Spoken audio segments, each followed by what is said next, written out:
is defective or it's old, it will actually give a warning to staff. It's really important that we turn that on. So making sure that that's turned on, so that way when it gets to the particular hour count, it will actually give some sort of dialog box to the staff. Then you have a service reminder, a little bit lower than that, and then a service interval. So on this particular unit, it actually says 18 months. So I always change this to 11 months. I do that because a couple reasons. We do annual PMs.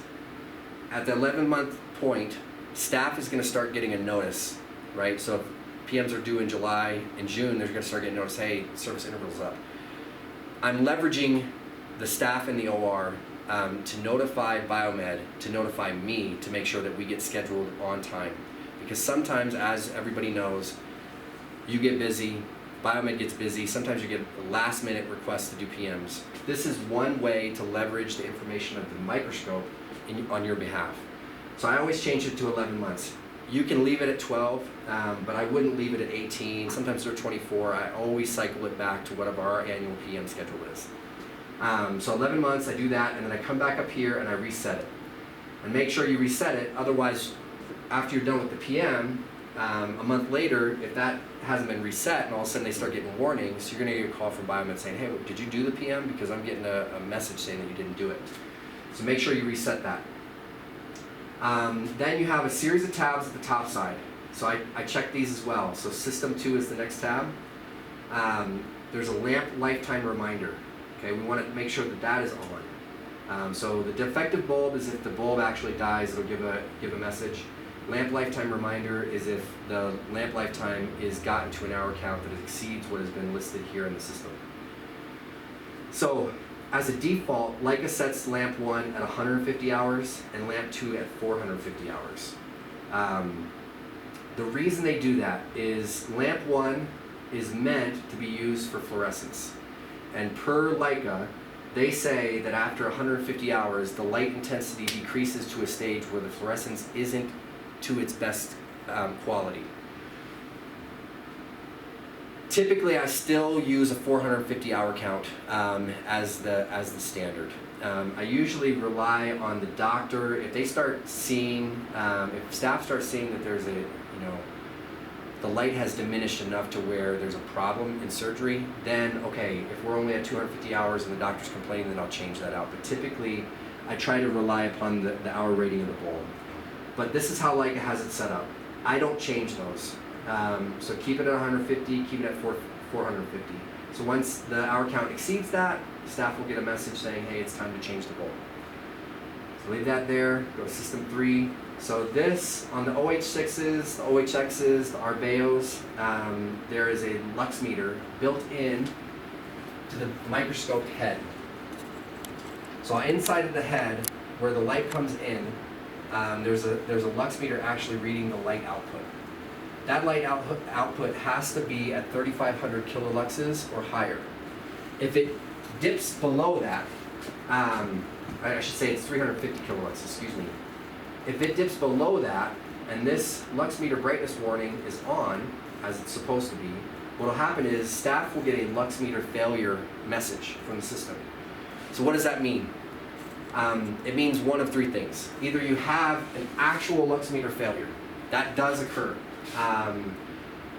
or you just have low light output. So if I see that, the first thing I do when I come out, so say you've been called out to do a PM, but you see a lux meter warning.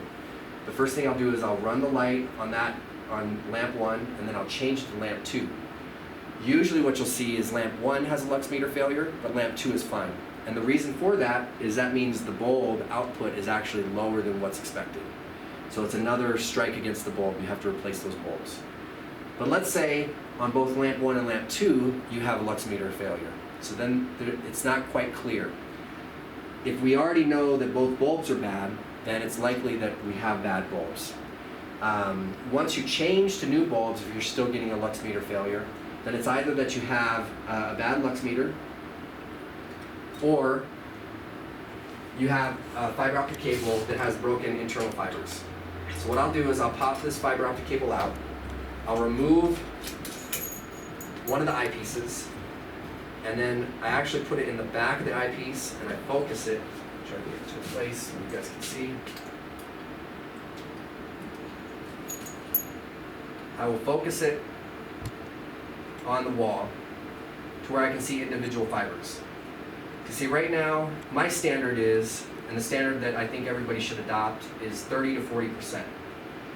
And you have to make a judgment call here. You have to look at it and say, you know, how many of those fibers? And what we're looking for is black fibers, not gray, but actually black points of light, or lack of light, I should say. So if it's 30 to 40%, I immediately change it. It's not even a question. So this is the standard, and this is the way I'm training the customer. This is right on the cusp of like 30% to me. So we're right on the very edge. I would probably change this fiber optic cable, because we have to think of it in terms of the bulb. If Leica is making a big deal about 150 hour count on lamp 1 for fluorescence, typically we see on a xenon bulb at about a 250 hour count, the light output goes to about 50%. So we have to assume at 150 hours, it's probably getting close to that, 30 to 40% of that light, right, has been lost. So that's similar to this fiber optic cable. It's 30 to 40% of the light being lost. So if we're trying to get max amount of light output at that head, it's really ideal that we make sure that that fiber optic cable is in perfect condition. So if you're getting a lux meter failure here, both bulbs are brand new, and it's still happening, and the fiber optic cable has 30 to 40%, that's going to be your culprit.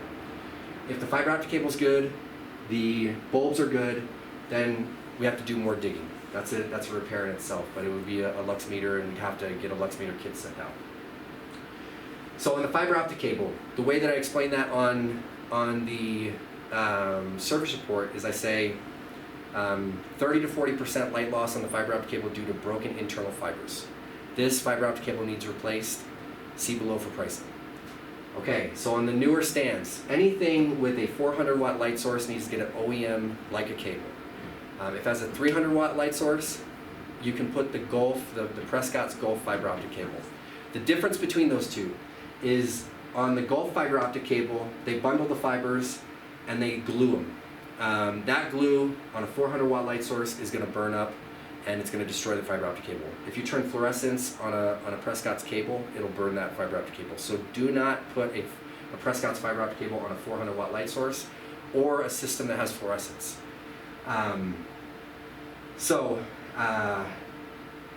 You get a fiber optic cable. So now we have floor break 1200, 1350 times 2. Now we have a bad fiber optic cable. That fiber optic cable is 4500. So now we're upwards towards 10 grand for a PM that really was just going to be 145 if I came in and just did a function test and cleaned some optics.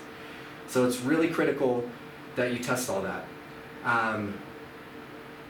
The fiber optic cable, you just want to make sure every year you're always testing that fiber optic cable. Typically on these newer stands, they're pretty well routed, so they don't get a lot of damage. But over multiple years, you'll start to see those internal fibers start to break down. So making sure you change that. So now we've checked the lux meter, make sure that's on.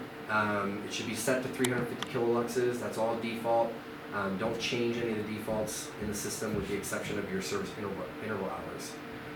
Next is accessory list. So on this one, there's a series of accessories that are on here. So we have FL400, FL560, so this actually has a fluorescence system. It's worthwhile for you to go to the accessory list for 2 reasons. First of all, just so you know what your microscopes have, right? So that way you're informed. The other thing is, if you do have to do a fiber optic cable change, you want to make sure that you have all the information available to you. And then the next section is just for fluorescence, just the different features of fluorescence. So then I go to